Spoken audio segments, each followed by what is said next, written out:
नमस्कार, मैं हूं राहुल शर्मा। आप देख रहे हैं आज की बड़ी खबर और बड़ी खबर की शुरुआत इस वक्त हम कर रहे हैं उत्तर प्रदेश के उपचुनाव से।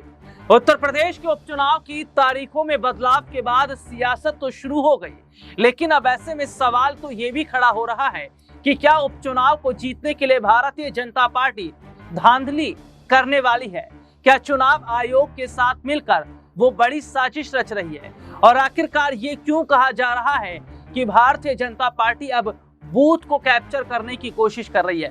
जी हां, इस रिपोर्ट में हम सबूतों के साथ दिखाएंगे कि कैसे समाजवादी पार्टी के बड़े बड़े चेहरे ये कह रहे हैं कि इसमें कोई शक नहीं, और हम आंख बंद करके ये कह सकते हैं कि उत्तर प्रदेश के उपचुनाव में बड़ी धांधली होने वाली है।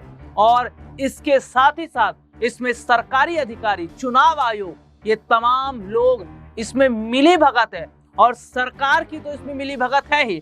यानी कि क्या उत्तर प्रदेश के उपचुनाव को इस तरीके से जीतने की कोशिश या तैयारी भारतीय जनता पार्टी की तरफ से की जा रही है? और क्या उत्तर प्रदेश के उपचुनाव से पहले बीजेपी डर गई है हार की वजह से? आगे जरूर इस खबर को और विस्तार से बताएंगे, लेकिन उससे पहले देखिए भी बूथ में अगर कहीं भी कमी रहती है, क्योंकि हमें पता है कि किन बूथों में वोट पड़ा है, किन बूथों में वोट नहीं पड़ा है।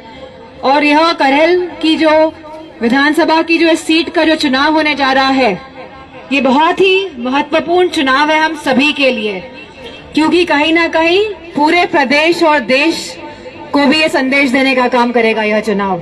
तो बूथ में कितनी परसेंटेज, कितना प्रतिशत वोट पड़ा है हमारा, इस पे कड़ी निगरानी भी रखी जाएगी। और कहाँ कम वोट होगा, वैसे तो मुझे पूरी उम्मीद है कि पूरे हमारे कार्यकर्ता, हमारा संगठन, सभी लोग एकजुट होके इसमें कार्य करेंगे, और मुझे पूरा भरोसा है कि करहल से हम ऐतिहासिक जीत हासिल करेंगे। ये रिपोर्ट आपने देखी जिसमें विस्तार से हमने अपने दर्शकों को दिखाया। अब ऐसे में सवाल ये खड़ा हो रहा है कि समाजवादी पार्टी की तरफ से जो आरोप लगाए जा रहे हैं, क्या ये आरोप सही है, या समाजवादी पार्टी जो है उन्हें ऐसा लग रहा है कि उपचुनाव में उन्हें हार का सामना करना पड़ सकता है, इसलिए अभी से चुनाव आयोग और तमाम सरकारी एजेंसियों का जिक्र कर रहे हैं?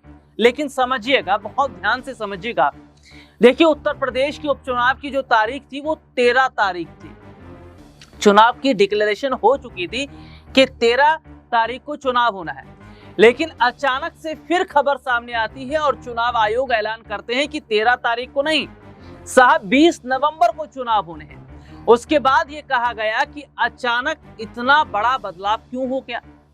इतिहास में पहली बार ऐसा हुआ कि 9 सीटों के उपचुनाव की तारीख को बदल दिया गया। ये उपचुनाव है, विधानसभा चुनाव आप छोड़ दीजिए, उपचुनाव है। तो ये जो उपचुनाव की तारीख को बदला गया और 20 तारीख किया गया, ये जाहिर तौर पर बताता है कि किस तरीके से, क्या वाकई भारतीय जनता पार्टी को लग रहा था कि उन्हें उपचुनाव में हार सताने वाली है, हार उनकी होने वाली है? और क्या उत्तर प्रदेश में उपचुनावों से पहले जो 13 तारीख की जो डेट थी, उससे 13 तारीख की डेट जो थी उससे पहले क्या बीजेपी को लगा कि कई सीटें उनके हाथ से जा रही? क्योंकि उत्तर प्रदेश के मुख्यमंत्री योगी आदित्यनाथ उत्तर प्रदेश के उन सीटों पर धुआंधार तरीके से अब प्रचार प्रसार कर रहे हैं जहां पर वो उतरे भी नहीं थे। सीसामऊ एक सीट है उसमें से, उसमें अगर मैं बात करूं तो कई बड़ी अहम सीट जो है, मझवा जैसी तमाम ऐसी सीटें जो बहुत अहम मानी जा रही हैं, इन सीटों पर वो प्रचार प्रसार करने अब उतरे हैं, पहले नहीं उतरे। यानी कि खेल आप खुद समझ लीजिए। और क्या तारीख को आगे बढ़ा देने से भारतीय जनता पार्टी चुनाव जीत जाएगी? और सपा जो आरोप लगा रही है वो कहां तक सही है? आज की इस रिपोर्ट में इतना ही। आपसे फिर दोबारा मुलाकात होगी, तब तक के लिए इजाजत दीजिए। नमस्कार।